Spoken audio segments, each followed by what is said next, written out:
सभी दोस्तों से मैं अपने कुसुम लोकगीत चैनल पे आप लोग का स्वागत करती हूँ। आइए दोनों सहेली बहुत प्यारा सा नाच पर के गीत सुनाने चल रही हूँ। जौन के इनकर पिया देखा कहाँ कहाँ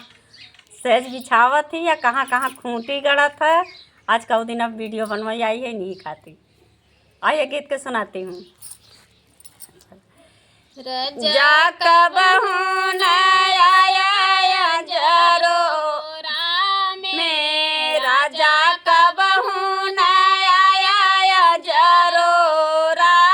में राजा यऊ बऊ की हताया धियरिया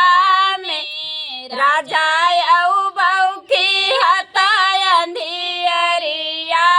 में राजा से जिया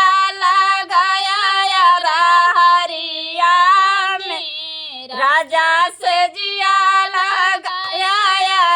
हरिया में राजा खुटिया गढ़ती करी हैया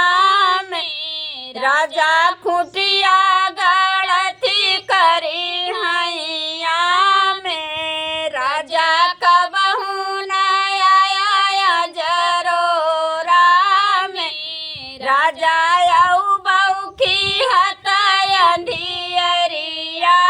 में राजा यऊ बऊ की हताया धियरिया में राजा से जिया लगाया बबू रहिया में राजा से जिया लगाया बबू रहिया में राजा खटवा गढ़ती करी हैया राजा कटवा गढ़ती करी हैया में राजा कबहू न आया जरोरा में राजा यऊ बऊ की हताया धियरिया में राजा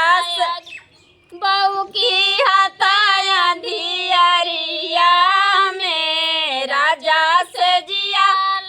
गाया सड़किया पे राजा से जिया लगाया सड़किया पे राजा